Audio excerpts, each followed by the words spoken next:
तुम्हें जो ठीक लगता है वही होगा, और मैं चाहूँ या ना चाहूँ मुझे भी वही करना पड़े। अब मुझे भी लग रहा है कि मुझे सोचने के लिए टाइम चाहिए। क्या सोचने के लिए टाइम चाहिए? कि क्या बहाना बना के मुझे छोड़ सको, कैसे उस आरती के पास जा सको?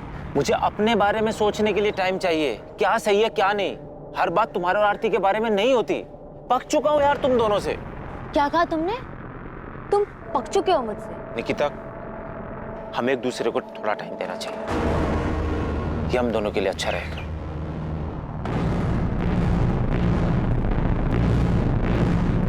Bye bye.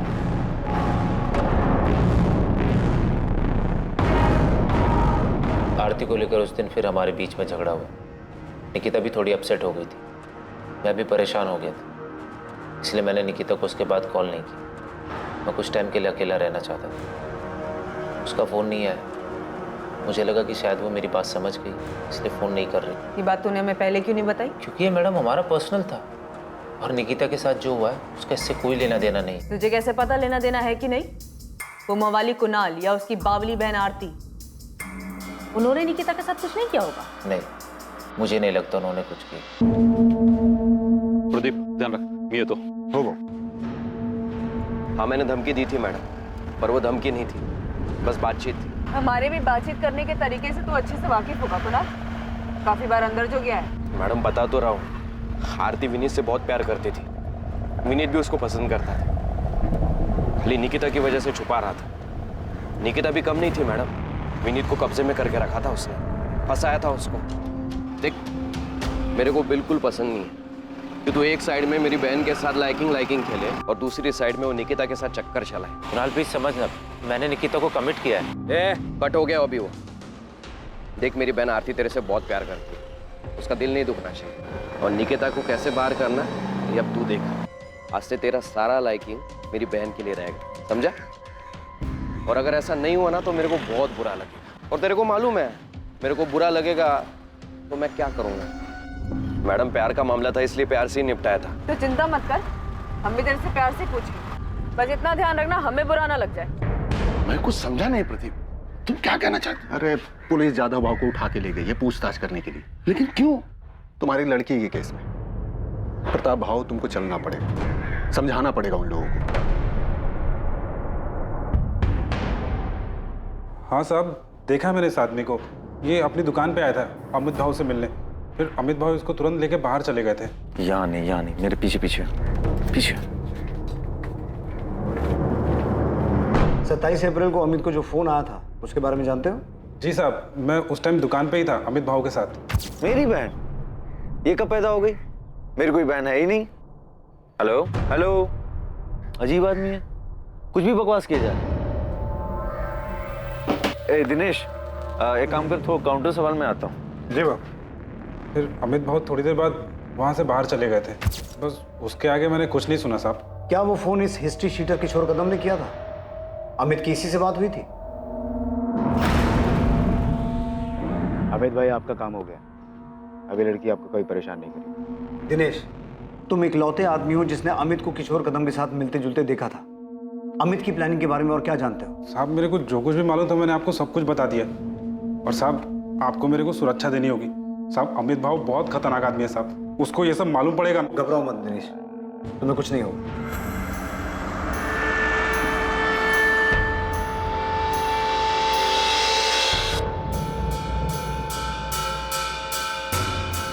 मोहिते, माने, मैंने महाबलेश्वर पुलिस को फोन कर दिया है, अभी निकलो, अमित भावे को उठा के लाओ। जी सर। अमित भावे, निकिता आप्टे का कजन, उसे पुलिस ने हिरासत में ले लिया था। उन्हें शक था कि इस भयानक वारदात में उसका हाथ है, क्योंकि हिस्ट्री शीटर किशोर कदम, जिस पर पुलिस को शक था, इस जुर्म को अंजाम देने के लिए इन्वेस्टिगेशन में अमित के साथ उसके संबंध सामने आए थे। दूसरी तरफ आरती तांबे का भाई कुणाल सामंत भी निकिता के केस में संदिग्ध था, और साथ ही साथ पुलिस को साहूकार विक्रम जाधव पर भी गहरा शक था। आरती, ये तुम्हारे कजन कुणाल सामंत की फोन लोकेशन है, जिसमें साफ दिखाई दे रहा है कि 27 अप्रैल को ये उसी एरिया में था जहां से हमें निकिता की लाश मिली। हाँ, तो मुझे इसके बारे में कुछ नहीं पता। मैडम मैं आपको पहले ही बता चुका हूँ, हो सकता मैं वहां से निकला हूँ, लेकिन अब सातारा इतना बड़ा भी शहर नहीं है कि किसी एक जगह से निकलना बड़ी बात है। अब मैं वो दिन वो टाइम उधर से क्रॉस किया और उधर ही निकिता के साथ कुछ हुआ तो आप मेरे को फंसाओगे? मतलब क्यों आरती, इसने तुझे पहले सिखा दिया था ना कि पकड़े गए तो पुलिस के सामने यही बोलना है। मैडम अगर इसने इतनी स्मार्ट प्लानिंग की है जो आप बता रहे हैं, तो आप ये भी बताइए कि सेम टाइम पे ये इतना बेवकूफ कैसे हो सकता है कि क्राइम की जगह पे ये अपना फोन लेके जाएगा। देखिए मैडम, आपको पता चला कि मैंने विनीत को धमकी दी थी, लेकिन ये बात तो मैं आपको पहले भी कह चुका हूँ कि हाँ मैंने किया, और उसके बाद भी मुझे कुछ ऐसा करना होता तो मैं ऐसा थोड़ी ना करता जिससे आपको कोई सबूत मिले और आप मुझे सीधा पकड़ ले। नहीं कुणाल, तू हर चीज में फेल हुआ है। तूने निकिता के मर्डर को सुसाइड दिखाने की कोशिश की है, जिसमें तू कामयाब नहीं हुआ है, तो उसमें भी फेल ही हुआ है। ये क्या बात कर रही है मैडम आप? निकिता मेरे को जानती थी तो वो मेरे साथ किधर भी आती क्या? और वो भी तब जबकि उसको ये पता था कि मैंने विनीत को धमकाया था। ये सच बोल रहा है। धमकी वाली बात को लेके निकिता ने मुझसे झगड़ा भी किया था। आरती, जब तेरे डोरे डालने से कुछ नहीं हो पाया तो तूने अपने लुच्चे लफंगे भाई को भेज दिया विनीत को धमकाने के लिए। तू मुझसे सवाल कर रही है? खुद को देखा है तूने?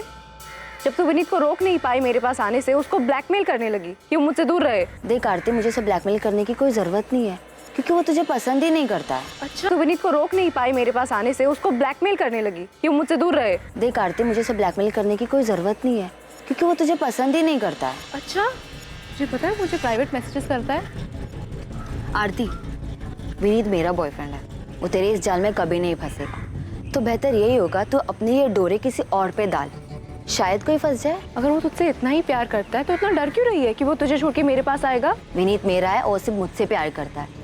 ये सारी बकवास ना तो अपने दिमाग से निकाल दे कि तेरे इस छिछोरे भाई को विनीत को धमकाने के लिए भेजेगी और वो तेरा हो जाएगा, क्योंकि ये सब करके भी तू देख चुकी है और बुरी तरीके से हार गई है। तो एक लूजर है और लूजर ही रहेगी, समझी? दूर रहे विनीत से। मैंने कुणाल से सिर्फ हेल्प मांगी थी और उस हेल्प का मतलब किसी को नुकसान पहुंचाना नहीं था। मेरा और निकिता का खुला झगड़ा था, सबके सामने था, हम छुप के नहीं लड़ रहे थे और इसके लिए मैं निकिता के साथ ऐसा कुछ करूंगी?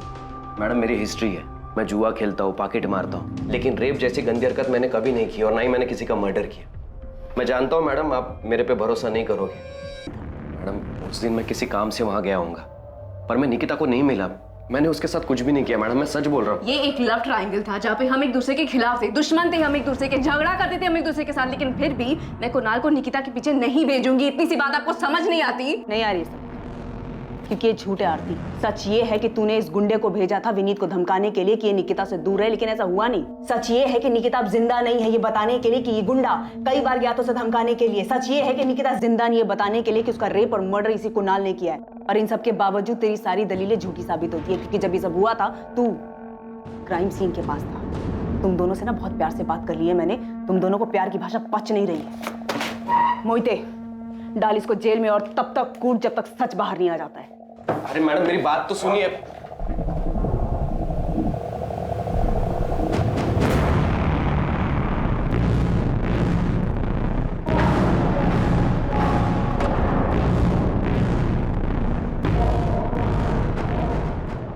अगर हम विक्रम जाधव से पूछताछ कर रहे हैं तो इसमें आप इतना परेशान क्यों हो रहे हैं? आप मेरी परेशानी अच्छी तरह समझते हैं साहब। घुमा फिरा के आप यही कहना चाहते हैं ना साहब कि मैंने जादव बाबू से कर्जा लिया था और अपनी बेटी को उसके पास भेजा था ताकि ये कर्जा माफ हो जाए। हमने तो ऐसा नहीं कहा। तो फिर और क्या पूछेंगे विक्रम बाबू से आप?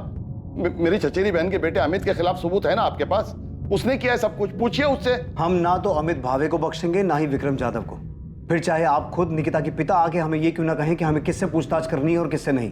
आप ये कहना चाहते हैं कि एक बाप ने खुद अपनी बेटी को उस आदमी के पास भेजा था जिससे उसने कर्जा लिया था? प्रताप राव जी, हम किसी ऐसे नतीजे पर नहीं पहुंचे हैं, लेकिन आप जिस तरीके से जोर देकर इस बात पे अड़े हुए हैं कि हमें विक्रम जाधव से पूछताछ नहीं करनी चाहिए, उससे कुछ चीजों पर शक हो रहा है।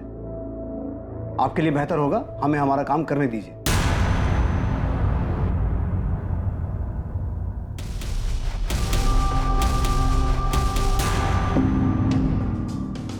अलका और अभिजीत के सुसाइड करने के बाद मैं माना था मैं गलती किया था, एक जानवर जैसा। जानवर जैसा नहीं, तू जानवर ही है विक्रम जाधव। हाँ साहब, मैं माना मुझे वैसा नहीं करना चाहिए था। जिस बात से बाद में तो अदालत में मुकर गया कि तूने अलका वाघमारे के साथ ऐसा कुछ किया था, और वो बेचारी भी मरने से पहले ऐसा कुछ छोड़ के नहीं गई जिससे तुझे तेरे किए की सजा मिले। सूर्वे, हमारे पास इस बात के पुख्ता सबूत थे कि अलका वाघमारे को विक्रम जाधव की कोठी के बजाय फ्लैट पे बुलाया गया अकेले, जो कि मानदेव चौक में है। हमने विक्रम जाधव को अरेस्ट भी किया और उसने यही कहा कि उसने कभी पैसों को लेकर अलका या उसके पति पे दबाव नहीं डाला। मूल तो छोड़ो, 2 साल से ब्याज भी नहीं दे पा रहे थे, जिसका इसने फायदा उठाया, और जब ये नहीं टूटा तो हमने इसके राइट हैंड प्रदीप को तोड़ा।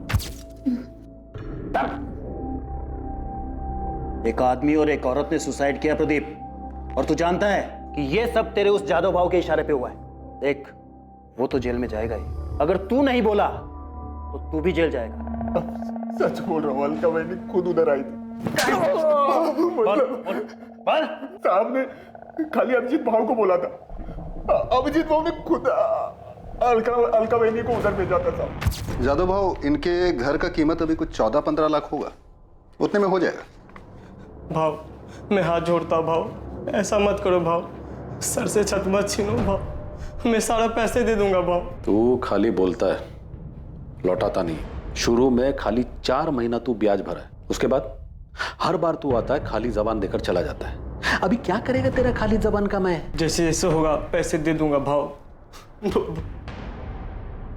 ठीक है, अभी अगर तू ये जबान और दुहाई देने की बात छोड़कर कुछ और देने की बात करे तो मैं तेरा थोड़ा बहुत ब्याज, थोड़ा बहुत क्यों, बहुत सारा पैसा भी माफ कर सकता हूं। जादव भाव ने खाली प्रपोजल दिया था, कोई जबरदस्ती नहीं की थी। प्रपोजल नहीं कहते इसे, इसे कहते हैं मजबूरी का फायदा उठाना, समझा? जिस दिन तेरे सेठ ने अलका के साथ ये सब कुछ किया था ना, उसी दिन अलका और उसके पति अभिजीत ने सुसाइड कर लिया था। पाड़ेकर, तुम्हें क्या लगता है निकिता के केस में भी यही हुआ होगा? इस विक्रम जाधव ने निकिता के बाप को प्रपोजल दिया, विक्रम ने निकिता के साथ जबरदस्ती की और 100% यही हुआ होगा। नहीं तो एक सीधी सादी पढ़ने लिखने वाली लड़की जिसकी लाइफ में कोई प्रॉब्लम नहीं है, वो भला अचानक सुसाइड क्यों करेगी? पता नहीं, लेकिन मुझे यकीन है कि ये सुसाइड नहीं, मर्डर है। फिर बोल नहीं सकता, मगर ये कंफर्म है कि ये आदमी औरतों के मामले में घटिया है। साहब, मैं मानता हूं मैं गलत किया, पर अभिजीत और अलका के बाद आई शपथ मैंने ऐसा कुछ नहीं किया। और ऊपर से जब मेरे को पता चला कि प्रताप राव के साथ ऐसा कुछ हुआ है तो मैंने सामने से खुद जाकर उसका कर्जा माफ किया। तो तू अब धर्मात्मा बन गया है जो सामने से जाके माफ किया? नहीं साहब, मैं धर्मात्मा नहीं बना साहब, मैं डर गया था। जब मुझे पता चला कि प्रताप राव के लड़की ने सुसाइड की करके, तो मेरी हालत टाइट हो गई। मैं समझ गया कि ले दे के प्रताप राव के कर्जे की बात सामने आएगी तो मेरी भी हिस्ट्री खुल जाएगी। इसलिए साहब मैं सच बोल रहा हूँ, मैंने सच्चे मन से उसका कर्जा माफ किया। साले, पहले उसकी बेटी के साथ ये सब करेगा, फिर कर्जा माफ करने का नाटक करेगा? नहीं साहब, मैंने कुछ नहीं है किया साहब, आप बेकार में मेरे पीछे पड़ के असली मुजरिम को खुला छोड़ रहे हो। आई शपथ, मैं बोल रहा हूँ साहब, मैंने कुछ नहीं किया साहब, मैंने कुछ नहीं किया। सचिन, इसके राइट हैंड प्रदीप को उठाओ।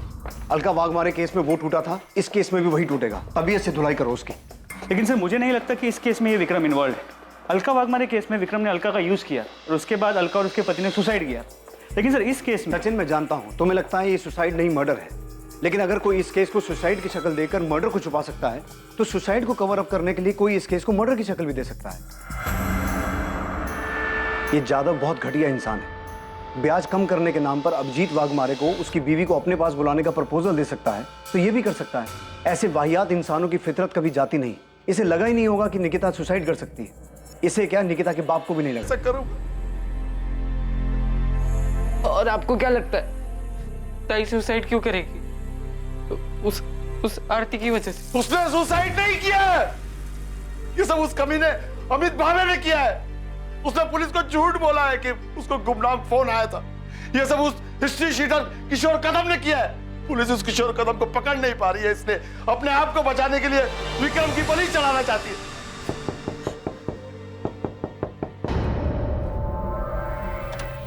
बताइए, अब आप क्या नया बताने आए?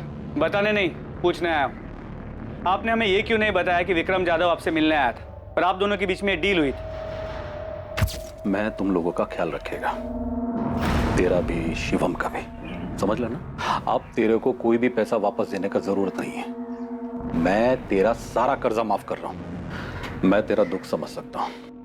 तो अगर वो खुद चल के मेरे पास आया और बोला कि तेरा कर्जा माफ, तो इसका मतलब आप ये निकालेंगे कि मैंने अपनी बेटी को उसके पास भेजा था? हम सिर्फ अपना काम कर रहे हैं।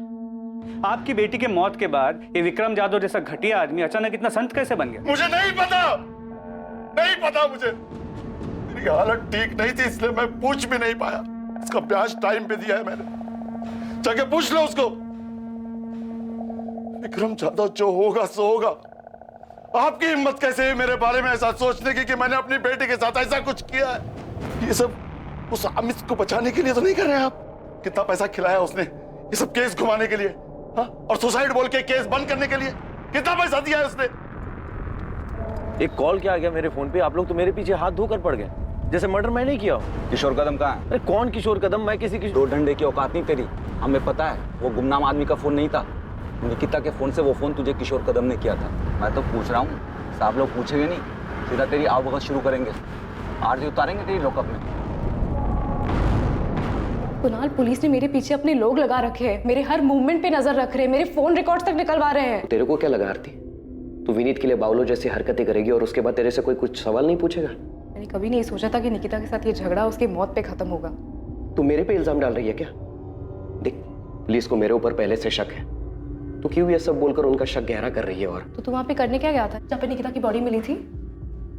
कहीं तूने तो नहीं? वाह वाह आरती, सही कर रही है, पर याद रख, अगर तू ये सब मेरे पर थोपेगी ना तो तू भी मेरे साथ कटघरे में है। मैं समझ गया तू कितनी सेल्फिश है। तूने विनीत के लिए मेरा यूज किया, और अब जब निकिता मर गई तो खुद को बचाने के लिए मुझे बलि का बकरा बना रही है। एक बात याद रख, अगर तू मुझे फंसाएगी ना तो तू भी नहीं बचेगी।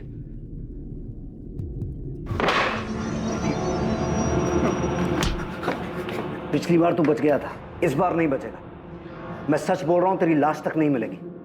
जब मैंने पिछली बार सब सच बता दिया भाव ने क्या किया, तो अभी मैं झूठ क्यों बोलूंगा साहब? कसम से साहब, वो लड़की उधर अगर आई भी होगी और भाव ने उसके साथ कुछ किया भी होगा तो मेरे को नहीं मालूम। तेरे भाव ने प्रताप राव का कर्जा क्यों माफ किया, वो भी निकिता के मरने के बाद? जितना मुझे मालूम है, भाव लड़की के मरने के बाद बहुत डर गया था। उसको वो अलका वाघ मारे वाला मामला याद आ गया था। अभी अगर भाव और प्रताप राव किसी खोपचे में कोई डील किए होंगे तो मेरे को नहीं मालूम। निकिता का फोन कहाँ है? नहीं पता साहब। निकिता उधर मेरे सामने नहीं आई। आई होती तो मैं फोकट में इतना मार खाता, झूठ बोलता, वो भी भाव को बचाने के लिए। ये दुकान में काम करने वाले दिनेश को खड़ा करूं तेरे सामने, बुलाऊं उसे? वो भी बोलेगा और तेरे कॉल रिकॉर्ड्स भी यही बोलेंगे कि तेरी किशोर कदम से बातचीत हुई थी। मैं मानता हूँ कि किशोर से मेरी बात हुई। उसे बातचीत नहीं, उसे साजिश कहता है, जो तूने किशोर के साथ मिलके की थी, कि पहले निकिता का रेप करना और फिर उसे पेड़ से लटका देना। बोल, यही प्लानिंग की थी ना तूने? नहीं सर, मैंने किशोर कदम को हायर किया था सिर्फ प्रताप मामा को धमकाने के लिए, ताकि वो मेरी जमीन मुझे वापस कर दे, और जो केस कोर्ट में चल रहा है वो केस कोर्ट के बाहर ही खत्म हो जाए। केस तो बहुत लंबा चलेगा और बहुत भारी पड़ेगा तुझ पे। सिर्फ धमकी देने के लिए हायर किया था उसे, तो प्रताप राव को धमकी दी उसने? सर मुझे नहीं पता कि काम किया कि नहीं किया, लेकिन निकिता को नुकसान पहुंचाने जैसी कोई बात नहीं हुई थी। भाऊ, खाली धमकी देने से कुछ नहीं होगा। उनको मालूम हो जाएगा धमकी तुम दिलवाए। पहले से कितना लुच्चा है तुम लोगों का, मालूम नहीं है तुमको? अब लेकिन ऐसा कुछ और नहीं करने का है, सिर्फ धमकी देना है, सिर्फ धमकी। तो अभी बोले ना उसका एक बेटा है, एक बेटी है, दोनों में से किसी एक को। अरे नहीं, ऐसा कुछ नहीं कराना है। ठीक है, फिर खाली धमकी का 1 लाख लगेगा, 50 एडवांस। और एक बार धमकी देने से कुछ नहीं होगा, कम से कम 3-4 बार देनी पड़ेगी, तब जाके असर होगा। ठीक है, ये रहा एडवांस, और याद रहे हाँ, सिर्फ धमकी देनी है, सिर्फ धमकी। किशोर कदम कहाँ है? सर मुझे नहीं पता कहाँ है। तूने निकिता को इसलिए टारगेट किया था ना कि तूने उसे सेटलमेंट करवाने के लिए फोन किया था, और उसने तुझे उल्टा सुना दिया? नहीं सर, मैंने ऐसा कुछ भी नहीं करवाया, और किशोर को सिर्फ मैंने जबानी धमकी देने के लिए कहा था। और तुझे क्या लगा वो इतना दूध का दूल्हा है कि तू जितना कहेगा वो उतना ही करेगा? साले रेप की हिस्ट्री है उसकी। किशोर कदम का फोन कब से बंद है? जब से क्या? जब से निकिता के नंबर से मेरे नंबर पे फोन आया था, तब से उसका नंबर बंद है। तुझे उस दिन फोन किशोर ने किया था, अपने फोन की बजाय निकिता के फोन से। उल्टा तुझे टोपी पहना गया वो, है ना?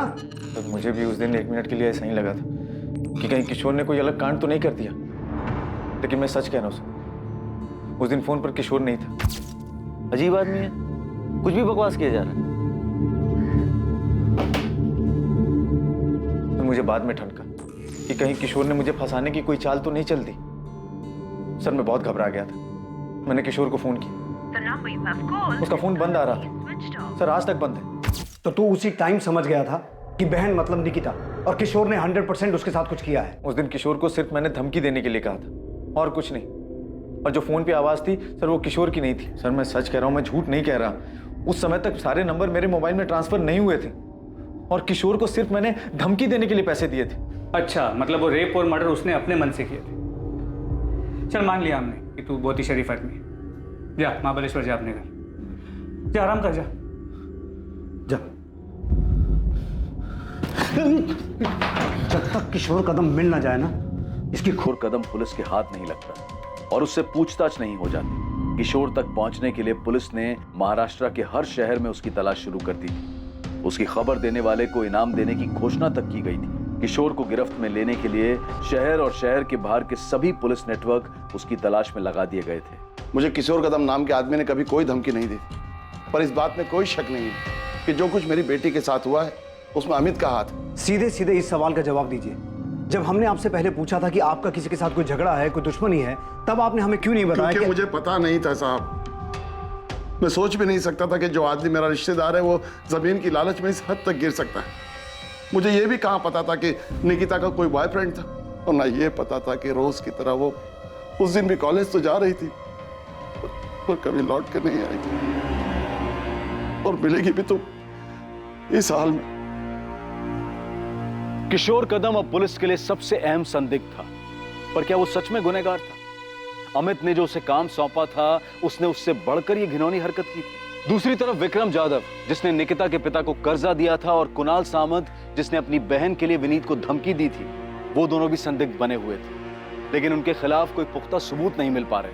इन सब के अलावा भी कोई था जो इन घटनाओं से परेशान था जो निकिता के साथ घटी थी। ऐसा भी कुछ था जो निकिता का बॉयफ्रेंड विनीत शुरू से जानता था, या शायद बहुत कुछ जानता था जो उसने पुलिस को नहीं बताया था। क्या विनीत कुछ छुपा रहा था? सर, किशोर कदम कोल्हापुर में पकड़ा गया है। ग्रेट। इस केस की सबसे अहम कड़ी अब हमारे हाथ लगी है। प्रतिमा, क्या लगता है तुम्हें, विक्रम जाधव और कुणाल सामंत को अब अंदर रखने से कोई फायदा है? उनसे और कुछ मिल सकता है? सर, विक्रम जाधव के एंगल में अभी तक हमें कुछ भी नहीं मिला है।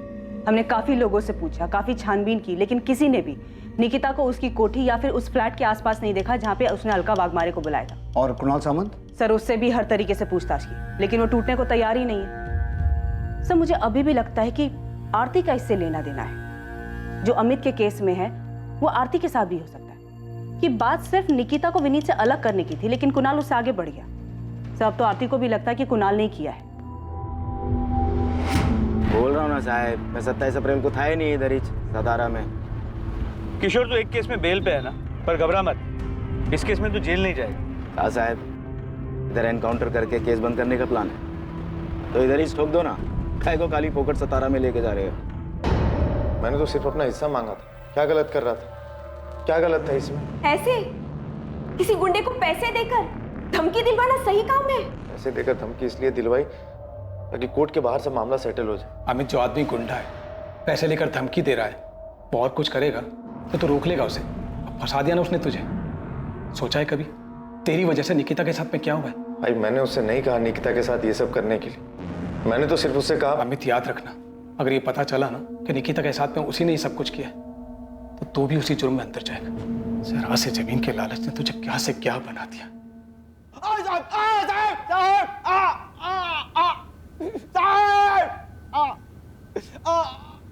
3 दिनों तक लगातार पूछताछ और मार खाने के बावजूद किशोर कदम ये कबूल करने को तैयार नहीं था कि उसने ये जुर्म किया था।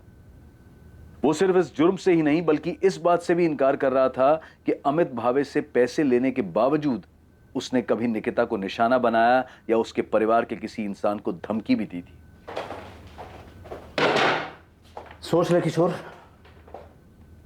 यही सड़ता रहेगा, बाहर की हवा कभी नसीब नहीं होगी। ना तुझे ना अमित भावे को। थक जाओगे साहब, मैं फिर भी यही बोलूँगा। हम नहीं थकेंगे, हमारी चिंता मत कर। अब अगर अपनी सलामती चाहता है तो ये बता कि रस्सी कहाँ से खरीदी? हाथ से गला घोंट के मारा या रस्सी गले में डाल के? साहब, जब इतना मान के बैठे हो तो मेरे मुंह से सुनने का क्या मतलब? साहब, मैंने पैसा धमकी देने के लिए लिया था और वो भी नहीं दिया, खाली पैसा कब्जी किया। लड़की का छोड़ो साहब, उसकी फैमिली के किसी एक आदमी के पीछे नहीं गया मैं। आप लोग मेरे को एड़ा समझते हो क्या? मैं लड़की के फ़ोन से अमित को फ़ोन करूंगा, मेरे को समझ में नहीं आता क्या? क्या देख रहे हो साहब, मैंने उस लड़की के साथ कुछ भी नहीं किया है। किसने नहीं किया? विक्रम जाधव ने नहीं किया, कुणाल सामंत ने नहीं किया, तो फिर किया किसने? सर, प्रतिमा विनीत से बात कर रही है, उसके और निकिता की आखिरी मीटिंग के बारे में। प्रतिमा को अब भी लगता है कि विनीत पूरा सच नहीं बता रहा, कुछ छुपा रहा है। मैडम, मैं कुछ नहीं छुपा रहा हूँ, सच बोल रहा हूँ। आरती के भाई ने तुझे धमकी दी, आरती और निकिता के बीच में तेरी वजह से झगड़ा चल रहा था और निकिता ये भी जानती थी कि तू आरती को मैसेज करता था, फिर भी निकिता तेरे जैसे डबल ढोलकी पे विश्वास करती कि मैडम मैं कोई डबल ढोलकी नहीं हूँ। आरती के साथ मेरा कुछ नहीं था, मैं निकिता से प्यार करता था। हाँ, कुछ टाइम के लिए मैं आरती की तरफ अट्रैक्ट हो गया था और निकिता कुछ ज्यादा इस बात से डर गई। और इसी बात का डर उसे उस दिन भी था ना?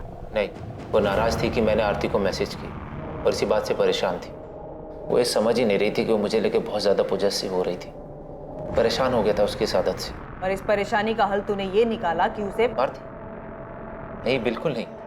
हाँ, मुझसे थोड़ा तंग जरूर आ गया। निकिता, तुम सिर्फ अपने बारे में सोचती हो, तुम्हें जो ठीक लगता है वही होगा और मैं चाहूँ या ना चाहूँ मुझे भी वही करना पड़ेगा। अब मुझे भी लग रहा है कि मुझे सोचने के लिए टाइम चाहिए। क्या सोचने के लिए टाइम चाहिए? कि क्या बहाना बना के मुझे छोड़ सको, कैसे उस आरती के पास जा सको? मुझे अपने बारे में सोचने के लिए टाइम चाहिए। क्या सही है क्या नहीं, हर बात तुम्हारे और आरती के बारे में नहीं होती। पक चुका हूँ यार तुम दोनों से। क्या कहा तुमने? तुम पक चुके हो मुझसे? निकिता, हमें एक दूसरे को थोड़ा टाइम देना चाहिए, ये हम दोनों के लिए अच्छा रहेगा।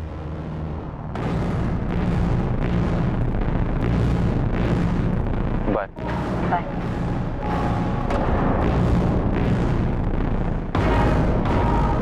आरती को लेकर उस दिन फिर हमारे बीच में झगड़ा हुआ।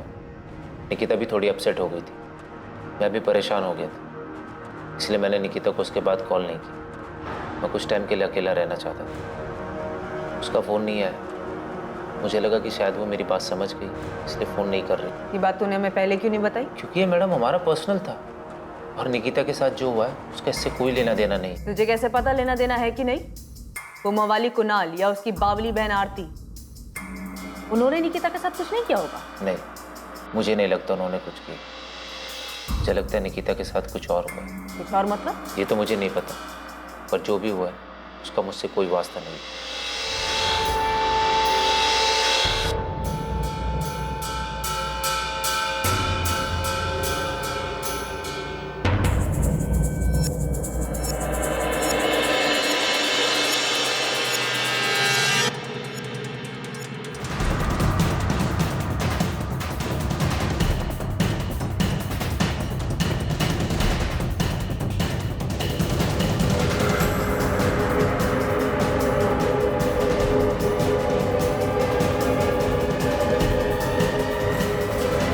कि तुम्हें अब भी लगता है कि ये सुसाइड का केस? प्रतिमा, अगर सुसाइड किया हो तो उसके पीछे कोई रीजन तो होना चाहिए। विक्रम जाधव की थ्योरी में कोई भी सुराग सामने नहीं आया कि उसने निकिता के साथ रेप किया, इसी वजह से उसने सुसाइड किया। तो फिर क्या हो सकता है? पता नहीं सर, पर मुझे अभी भी लगता है कि कुछ तो था जिसकी वजह से निकिता दुखी थी। ये हमने सीसीटीवी फुटेज में भी देखा है। प्रतिमा, हमें ये भी पता है कि उसके मरने से पहले उसके साथ रेप हुआ था। यस सर, याद है मुझे। सर, ये सुसाइड नहीं मर्डर है। अगर हम ये मान भी लेते हैं कि विक्रम जाधव ने उसके साथ कुछ किया था, वो उसे बर्दाश्त नहीं कर पाई और उसने सुसाइड कर ली, तो तब भी उसके फ़ोन के गायब होने के पीछे क्या कारण हो सकता है? क्या उसने सुसाइड करने से पहले अपना फ़ोन खुद फेंक दिया जो आज तक नहीं मिला? सर, इससे ये साफ हो जाता है कि ये सुसाइड नहीं मर्डर है, और ये मैं 100% श्योर होकर कह सकता हूँ।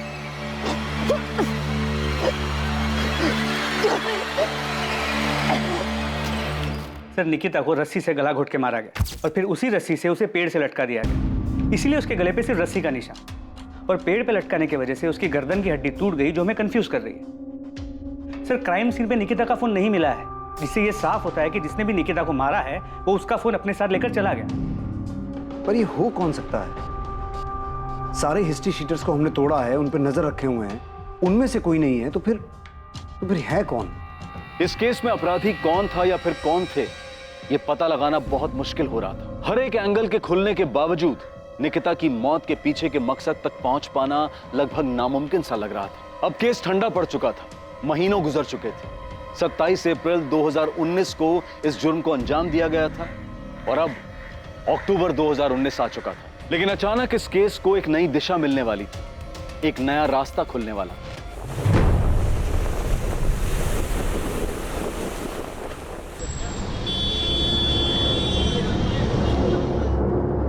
हाँ, IMEI नंबर यही है। ये निकिता आप्टे का ही फोन है। कहाँ ऑन हुआ ये फोन?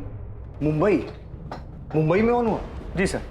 और निकिता के फोन में जो नंबर यूज हो रहा है वो ये है 44761। इस नंबर की पूरी डिटेल्स मंगवा ली है। हमने अपने नंबर से कॉल नहीं किया, मोहिते को भेजा है PCO से कॉल करने के लिए, ताकि पता चल सके कि ये नंबर ऑन है या नहीं।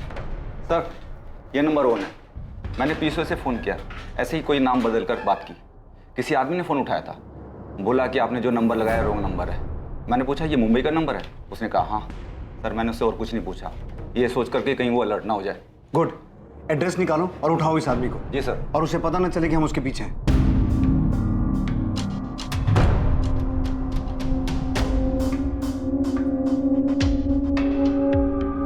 सर नंबर किसी अविनाश मोरे के नाम पे रजिस्टर्ड, कांदिवली का एड्रेस। फौरन मुंबई के लिए निकलो और इस आदमी को उठा के लाओ। प्रतिमा, इसकी फोटो निकिता की फैमिली को दिखाओ और पता करो इसे पहचानते हैं क्या, और ये भी चेक करो इसकी कोई क्रिमिनल हिस्ट्री है क्या।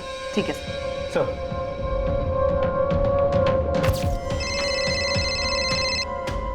हाँ प्रतिमा, इस अविनाश मोरे का कुछ मिला? नहीं सर, निकिता की फैमिली भी इसे नहीं पहचानती, उन्होंने तो इसका नाम तक नहीं सुना। ताज्जुब की बात, इस अविनाश मोरे ने अब तक फोन स्विच ऑफ नहीं किया, लगातार ऑन आ रहा है। सर मैंने साइबर टीम से दोबारा चेक किया, ये निकिता का ही फोन है।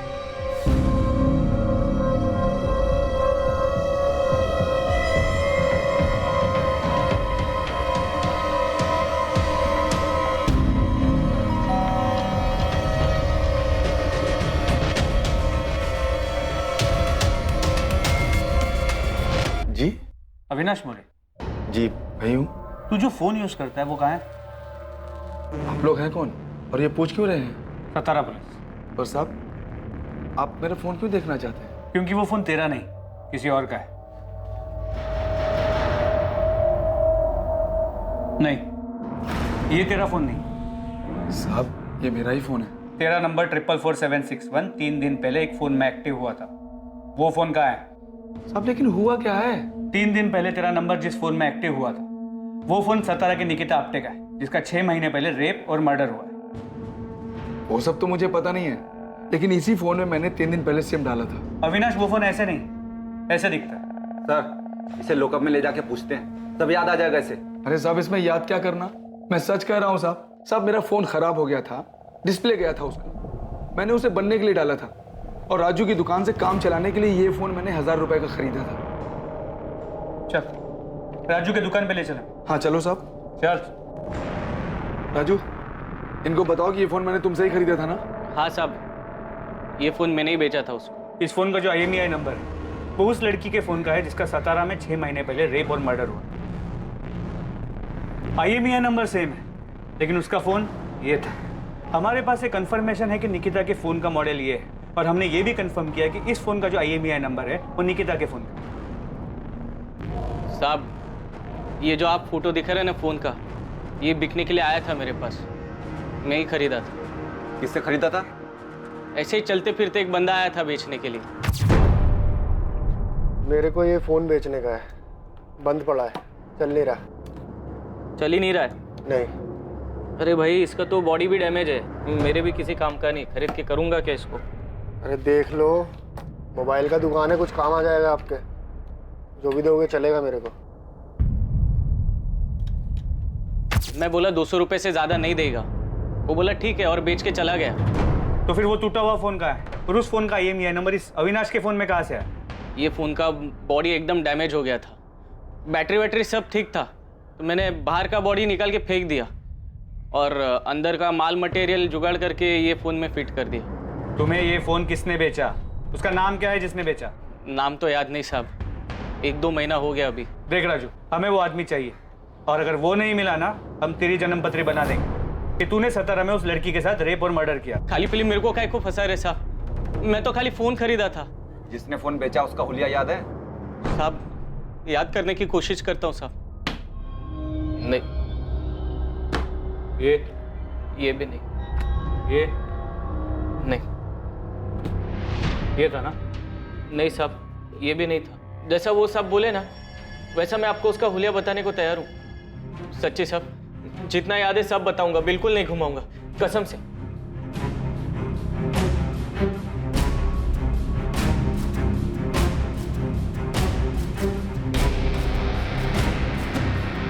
सर राजू सच बोल रहा है, उसे जितना याद था उसने पूरी ईमानदारी के साथ याद करके स्केच बनवाया। ठीक है, फिर भी यहाँ मुंबई पुलिस को बोलता हूँ इस राजू पे नजर रखें, और तुम पता करो कि निकिता के पहचान में कोई है जो स्केच वाले आदमी को जानता है। ठीक है सर। स्केच को तुम्हारे फोन और मेल दोनों पे भेजा। ये नहीं पता कि ये स्केच उस फोन बेचने वाले आदमी से कितना मिलता। तुरंत इस स्केच को सभी जगह भेजो और पता करो कि स्केच से मिलता जुलता दिखने वाला भी कोई आदमी है। यस सर, मैं सभी जगह सर्कुलेट कर देती हूँ। राजू की मदद से जो स्केच बनाया गया वो उस आदमी की शक्ल के काफी नजदीक था जिसने राजू की दुकान पर निकिता का मोबाइल बेचा था। वो आदमी वास्तव में मौजूद था और यकीनन सतारा में ही था। और निकिता से जुड़े लोगों में उसके बॉयफ्रेंड विनीत के अलावा ऐसा कोई नहीं था जिसने इस आदमी को देखा था या पहचान सकता था। कौन है मैडम ये नहीं जानता, लेकिन इसे पार्क में देखा है जहाँ मैं निकिता हमेशा मिलते थे। इसे बहुत बार पार्क में देखा, मुझे बड़ा अजीब लगता था। मैं और निकिता जब भी मिलते थे हमेशा वहां होता था। क्या ये हमेशा आसपास रहता था? हाँ, ये स्केच पक्का उसी आदमी की तरह दिख रहा है। अगर ये विनीत और निकिता के हर बार मिलने के वक्त वहां होता था तो इसका मतलब है ये सतारा का ही रहने वाला है और शायद कहीं आसपास का ही हो। लेकिन सर इसकी कोई क्रिमिनल हिस्ट्री नहीं है, पर फिर भी मैंने गोविंद और बाकी फकी को काम पे लगा दिया ये पता करने के लिए कि ये कौन है और कहाँ रहता है। गुड, ढूंढो इसे ताकि इस केस को क्लोजर मिले और निकिता को न्याय। सर। प्रतिमा। Yes sir.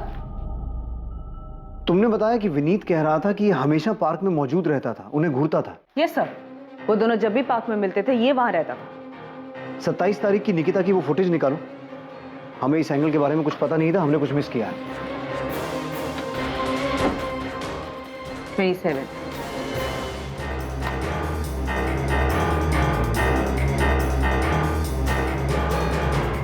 ये निकिता निकली, इसके पीछे तो नहीं दिख रहा है। एक काम करो, निकिता के दिखने से 5-10 मिनट पहले का फोटो चेक करो।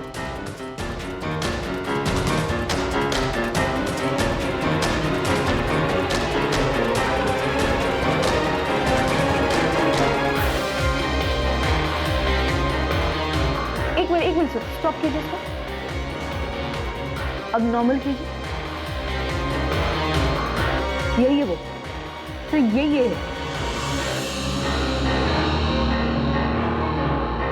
हाँ हाँ सर, ये वही आदमी है। क्या इसी ने निकिता के साथ निकिता का मोबाइल इसके पास था जो उसने मुंबई में जाके बेचा। ये है कौन?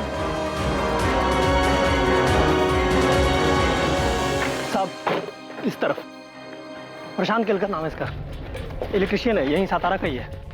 पुलिस ने इस आदमी का स्केच बनवाया था। उसे 27 अप्रैल की सीसीटीवी फुटेज में पहचान लिया गया और पुलिस अपने मुखबिर की मदद से उस तक पहुंच गई।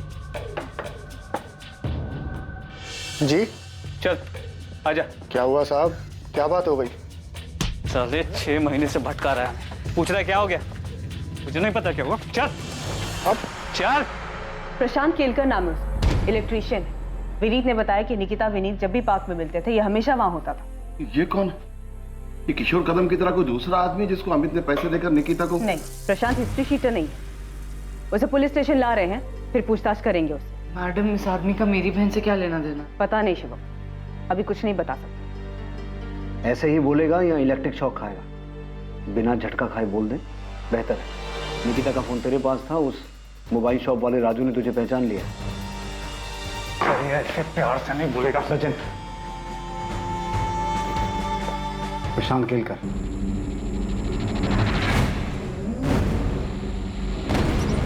जी आप निकिता है ना? हाँ, क्यों? आपसे कुछ जरूरी बात करनी है। क्या बात करनी है? आप हो कौन? तो मैं आपके पापा को जानता हूँ। पहले बताओ तो सही, आप हो कौन? क्या बात करनी है आपको? ये क्या कर रहे हैं?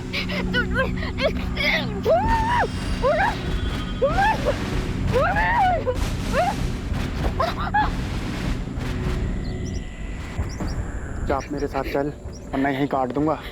प्लीज मुझे जाने दो। मेरे बैग में कुछ पैसे, मेरी घड़ी, मेरा फोन सब ले लो। प्लीज मुझे ऐसे जाने दो।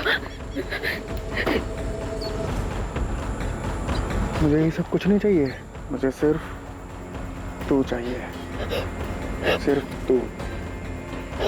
कब से तेरे पीछे हूँ, आज जाकर मिली है तू।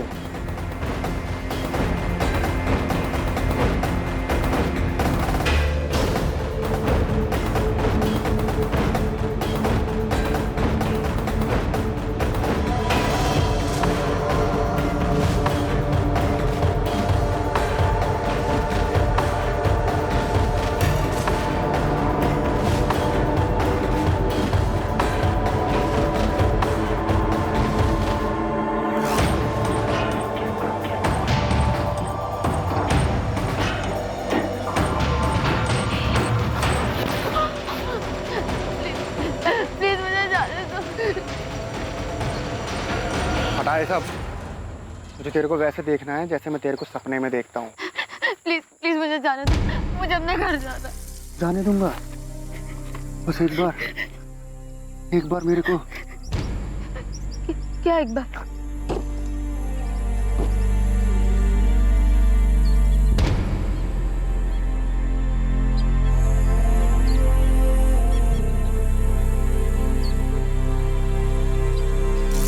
ये ले, पहन ले।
बस यूं ही